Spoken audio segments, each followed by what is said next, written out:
ठीक है जी। तो अब हम ना DAFT की प्रॉपर्टीज़ को देख रहे हैं और इसमें मैं जिस प्रॉपर्टी पे फोकस कर रहा हूँ वो कौन सी है, मैंने आपको बताया, that is the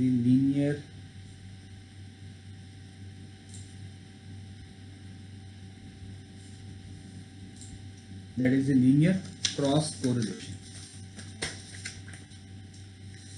okay, so cross correlation है तो उसका मतलब है कि दो डिफरेंट सिग्नल्स के दरमियान में लिखा रहे हैं क्रॉस से। अगर ऑटो होती तो जाहिर सी बात है यहाँ पर लिखा होता ऑटो कोरिलेशन, तो वो एक ही सिग्नल के साथ निकलती। सो अगर मैंने किसी भी सिग्नल के लिए क्रॉस कोरिलेशन निकालनी है तो उसका फार्मूला है R(x1 x2) of J।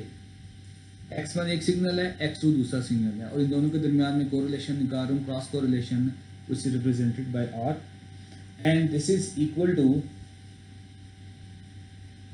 1/n, n going from minus infinity to plus infinity depending upon the length of the signals. It is x1 of n and x2 of n plus j। ठीक है, please remember one thing, इसमें दोनों signal की length जो है वो बराबर है, मतलब उसकी लेंथ कितनी है, n है। ठीक हो गया, that is the linear cross correlation. ठीक है, और अगर आप इसके साथ l का लफ्ज लगा दें तो वो ज़्यादा बेहतर है, l x1 x2। इसी तरह अगर मैं आपको सर्कुलर क्रॉस कोरिलेशन के बारे में बताऊं, विच इज C के साथ उसको मैं रिप्रेजेंट कर रहा हूँ, that is equal to 1/n summation n going from 0 to n minus 1, it depends upon the number of sample, x1 of p of n, x2 p of n plus j। तो इसमें अगर आप देखें j की value इस वाले case में minus infinity two plus infinity जा रही थी और इस वाले केस में j की वैल्यू जो है 0 1 2 अप टिल n-1 तक जा रही है।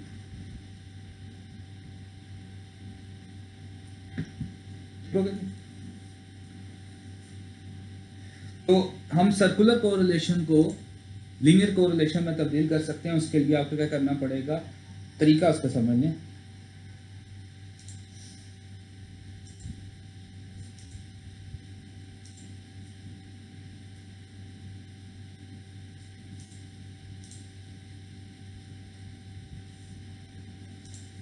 तरीका उसका देखने क्या करना पड़ेगा, क्योंकि लीनियर ज़्यादा आसान होती है। मैंने सबसे पहले ली length of x1 of n, for example इसकी लेंथ जो है वो n1 है। ठीक है, लेंथ से बात क्या होगा, इसमें कितने नंबर ऑफ सैंपल्स हैं, कितनी इसमें सैंपल्स पड़ेंगे। और जो लेंथ है x2 ऑफ n की, for example that is n2।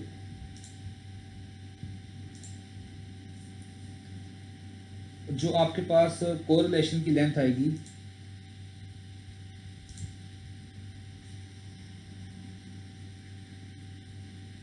is n1 plus n2 minus, so this is the length of the correlation। ठीक होगा। अब आपने इन दोनों की अगर लेंथ को बराबर करना है तो क्या करोगे आप ये करोगे कि इसके जो डिफरेंस आएगा इन दोनों का, आप उसके अंदर उतने जीरोस इसमें ऑगमेंटेड कर दोगे। इसी तरह अगर x2 n2 की लेंथ कुछ और है और x की कुछ और है, तो आप अगर उसके बराबर करनी है तो आप उसको जीरो से रिप्लेस कर दो। इट्स डिपेंड अपॉन यू कि आपको जिस तरह करना है, लेकिन इसमें आसान तरीका ये होता है कि आप ये देखो कि इसमें से किस सिग्नल की लेंथ ज़्यादा है। तो लेट्स से मैं कहता हूँ n1 जो है वो 4 है, इसकी लेंथ 2 है, तो अब आप इन दोनों की लेंथ को बराबर करना है, तो 4 + 2 6 - 1 5, तो आंसर 5 आना चाहिए। तो जो इसकी जो लेंथ होगी, जो भी इसकी लेंथ है, आप उसमें से 5 को माइनस करें, जो भी आंसर आए उसमें इतने जीरोस ऐड कर दें। तो इसमें आपके पास एक जीरो ऑगमेंट होगा, इसमें आपके पास 2 जीरो ऑगमेंट हो जाएंगे, सॉरी 3 हो जाएंगे। इसमें 4 - 2 था ना, तो 5 आई थी ना, तो इसमें 1 होगा, इसमें 3 हो जाएंगे। तो आपके दोनों के सिग्नल की लेंथ जो होगी वो बराबर हो जाएगी। तो ये आप कर सकते हो, इसमें कोई इतना मुश्किल काम नहीं है। तो ये आपका सिग्नल जो है वो उस जैसा बन जाएगा जिसको आप सिंपली आप मल्टीप्लाई करके रिजल्ट निकाल लोगे इसके।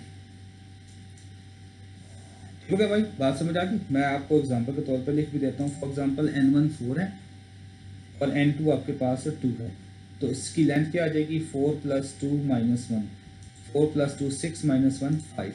तो इसमें कितने जीरो ऑगमेंट होंगे, 1 जीरो 1 जीरो इसमें साथ आप लगा लो। और इसमें कितने होंगे बेटा, 5 में से 2 जाएंगे तो 3, तो इसमें 3 जीरो आ जाएंगे। ठीक है, इसमें इसकी जो भी वैल्यूज़ हैं उसके आगे आपने एक जीरो इसमें लगा रहे हैं, तो इसकी लेंथ कितनी होगी 5, इसकी लेंथ भी कितनी होगी 5। बड़े आराम से आप इसको फिर कैलकुलेट कर सकते हैं। तो जैसा कि मैंने आपको बता दिया कि इसकी कॉम्प्लेक्सिटी डीएफटी की ज़्यादा होती है, तो फिर हम इसकी कॉम्प्लेक्सिटी के ऊपर भी गौर करेंगे, हम इसके साथ किस तरह काम कर सकते हैं इसकी कॉम्प्लेक्सिटी के लिए।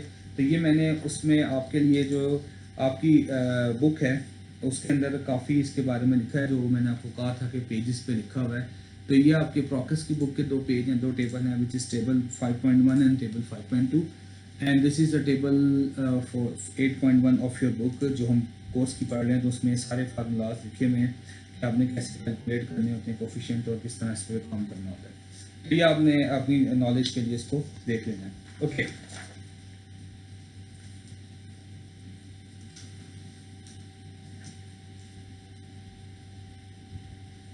so DFT as a linear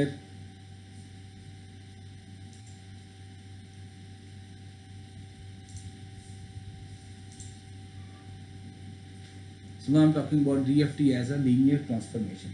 Okay, so मैं स्टार्ट करूँ फार्मूले से ताकि आपको समझ आ जाए हम उसमें अभी क्या चेंजेस करने जा रहे हैं। Summation n going from 0 to n-1 x of nt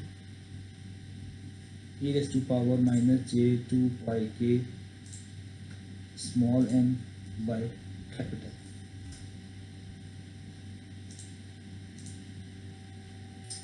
ठीक हो गया?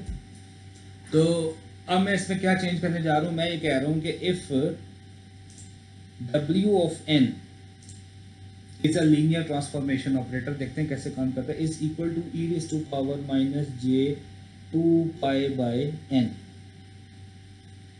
मैंने क्या सपोज किया, W n किसके बराबर है, e raised to power minus j 2 pi n। तो अब मैं फार्मूलाज को रीअपडेट कैसे कर सकता हूँ कि for the DFT the x of k is equal to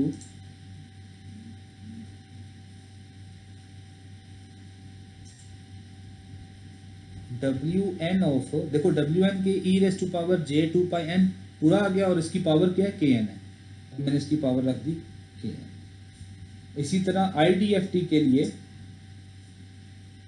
x of nt is equal to 1 over n e raised to power n, sorry, k going from 0 to n-1 x of k। उधर आपको याद हो इसमें plus था फार्मूले में, तो इसके साथ क्या आ जाएगा Wn kn, उसके साथ फार्मूले में प्लस था ना, तो जो मैंने क्या कर दिया माइनस कर दिया। अच्छा, अब जरा आप अब मेरे साथ सारी जो गेम है मैंने इस Wn के साथ खेली, तो मैं Wn को रिप्रेजेंट कराता हूँ क्या चीज़ है। ठीक है, तो मैं अभी फिलहाल बात कर रहा हूँ when n is equal to 4, capital N is equal to 4। मैं अभी इसकी केस पे बात करता हूँ, फिर मैं जनरलाइज लिख दूंगा आपके सामने। Okay, so when n is 4, तो मैं कहता हूँ जी n is 0, n is 1, n is 2, n is 3। इसी तरह k is 0, k is 1, k is 2 and k is 3। ठीक हो गया? जब n भी 0 होगा और k भी 0 होगा तो ये क्या आ जाएगा, क्या आ जाएगा भाई, Wn 0। अब इस पूरी रो में क्योंकि k 0 है तो ये सारे के क्या वैल्यूज देंगे, Wn 0, Wn 0, Wn 0। और इस वाली रो में अगर आप देखें कॉलम में n 0 है तो ये सारा का सारा क्या देगा, Wn 0, Wn 0, Wn 0। Okay, now I'm talking about this one. When n is 1 and k is 1, so it will give you Wn. When n is 2 and k is 1, it will give you Wn square. When n is 3 and k is 1, it will give you Wn cube. What about this one? This will give you Wn square, this will give you Wn cube. 2 multiplied by 2, this will give you Wn 4. 2 multiplied by 3, this will give you Wn 6. This is Wn 6 and this is Wn 9। ठीक है भाई, तो मैंने अभी 4/4 के case के लिए आपको निकाल के दिया। अब आप जरा इसको थोड़ा गौर से देखें, Wn 0 1 के बराबर होता है, तो कितने आपने कैलकुलेट किए, 1 2 3 4 5 6 7 आप कैलकुलेट कर रहे हो Wn 0, जबकि आप बार बार कैलकुलेट करने की आपको क्या जरूरत है। अगर आपको पहले ही पता है कि Wn 0 आपने 7 दफा कैलकुलेट करना है तो आप उसको क्या कर लो, सिर्फ एक दफ़ा कैलकुलेट कर लो। सो W10 इज इक्वल टू 1। इसी तरह अगर आप देखो आपके पास WN2 दो दफ़ा कैलकुलेट हो रहा है, इसी तरह WN3 भी दो दफ़ा कैलकुलेट हो रहा है और WN6 भी दो दफ़ा कैलकुलेट हो रहा है। तो why we are finding this time, मतलब सेवरल टाइम्स हम इसको कैलकुलेट कर रहे हैं। तो हम अगर इसको कम कैलकुलेट करने की, मतलब एक दफ़ा कैलकुलेट करके अपने पास रख लें तो आपके पास जो रिडंडेंसी है वो इसमें से ख़त्म हो जाएगी। तो अब आप WN को एक दफ़ा कैलकुलेट करें बजाय 7 दफ़ा कैलकुलेट करने के। इसी तरह WN2 को आप एक दफ़ा कैलकुलेट करें बजाय दो दफ़ा करने के। सिमिलरली आपने ये दो के बजाय कितनी कंपटीशन कर दी, एक कर दी, 3 के लिए भी एक कर दी, 6 के लिए भी एक कर दी, तो ऑटोमेटिकली आपकी कंपटीशन काफ़ी हद तक कम हो जाएंगी।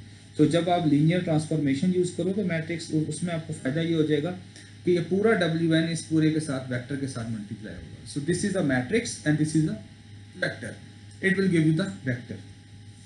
तो तरीका इसका क्या होगा वो मैं आपको समझा दूं। आपने क्या रखना है जी, x of 0, x of 1 side, x of 2 side, x of 3 side. So that is equal to W matrix which is 4 by 4 and it is multiplied with x of 0, x of 1t, x of 2t and x of 3t। तो आप इस तरह multiply कर लें तो इसमें आपको देखेंगे कि आपकी जो नंबर ऑफ कैलकुलेशंस हैं वो रिड्यूस होंगी, लेकिन यहाँ पर रिड्यूस नहीं होंगी, यहाँ पर वही रहेंगी, क्योंकि ये भी आपको कैलकुलेट करना पड़ेगा सारा हर दफ़ा। लेकिन ये मैं आपको सिर्फ दिखा रहा हूँ कि इसमें रिडंडेंसी कितनी पड़ी हुई है। अगर मैं इस रिडंडेंसी को निकाल दूँ तो मेरा ऑटोमेटिकली जो सिस्टम होगा वो बड़े आराम से उसकी कंप्यूटेशन कम्प्लेक्सिटी बड़ी रिड्यूस होकर सिंगल मुझे वो रिजल्ट प्रोवाइड कर देंगे बड़े आराम से। तो ये अब आपने इससे समझना है, सीखना है कि हमने इसमें किस तरह काम करना है। और इसमें ये भी देखना है कि आप ये कैलकुलेशन, ये 4 सैंपल्स के लिए तो आप देख लें कि आपके पास 16 दफ़ा आपने इसको कैलकुलेट करना है। कॉम्प्लेक्स नंबर हैं सारे के सारे, क्योंकि WN is nothing, it is e⁻j2π/n। ठीक होगा भाई। तो ये इस तरह नहीं है कि ये आप बड़े आराम से कैलकुलेट कर लेंगे, कॉम्प्लेक्स कैलकुलेशन है सारी की सारी। तो इसके लिए आपको क्या करना पड़ेगा, आपको सिंपल एक प्रॉपर्टी एक और हम इसके ऊपर देख लेते हैं। वो प्रॉपर्टी ये है कि वो प्रॉपर्टी इस तरह की है कि जी जब what is WN k plus n/2, ये किसके बराबर होगा, WN k प्लस n/2। अच्छा, what is WN? WN is equal to e⁻j2π/n। अब जब मैं WN k प्लस n/2 करूँ पावर, तो ये क्या हो जाएगा, e⁻j2π/n और इसकी whole power k plus n/2। तो मैं इसके साथ मल्टीप्लाई कराता हूँ तो ये आ जाएगा e⁻j2πk/n into e⁻j2π/n into n/2। ये ऐसे ही आ गया। तो ये वाला n और ये वाला n आपस में कैंसिल, ये 2 और ये 2 कैंसिल, तो it will give me e⁻j2π/n whole power k into e⁻j π। और j π किसके बराबर होता है, cos माइनस, ये बेसिकली क्या चीज़ आ जाएगी, मैं दिखा देता हूँ आपको। दैट इज WN के cos pi plus j sine pi. तो cos तमाम के लिए पाई के लिए क्या होता है -1, साइन तमाम पाई के लिए 0 होता है। तो it will give you -WN of k। तो ये देख लें कि ये अगर आप इस तरह की प्रॉपर्टीज को याद रख लोगे तो आपके लिए बड़ा फायदेमंद हो जाएगा। ठीक होगा ये प्रॉपर्टी। अच्छा, व्हाट अबाउट कि अगर आपके पास ये n प्लस के n/2, तो ये किसके बराबर होता है, -W ऑफ n के। तो इस तरह की छोटी छोटी प्रॉपर्टीज़ को आपने इसमें याद रखना है ताकि आपकी जो कैलकुलेशंस हैं वो ज़्यादा आसान हो जाए। तो फॉर घर के लिए आप ज़रा ये 1-2 क्वेश्चन हल कर लें ताकि आपको समझ आ जाए कि DFT कैसे निकालना है। 0 1 2 3 का ज़रा DFT निकालें और बताएं क्या रिजल्ट आता है।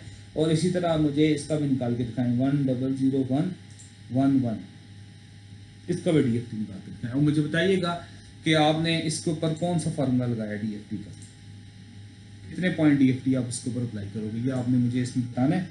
और ये आप प्रैक्टिस के लिए करें और on the day of Friday हम इंशाल्लाह इसको चेक करेंगे कि कितने लोगों ने इसको सॉल्व कर लिया। इन दोनों का आपने क्या निकालना है, DFT निकाल के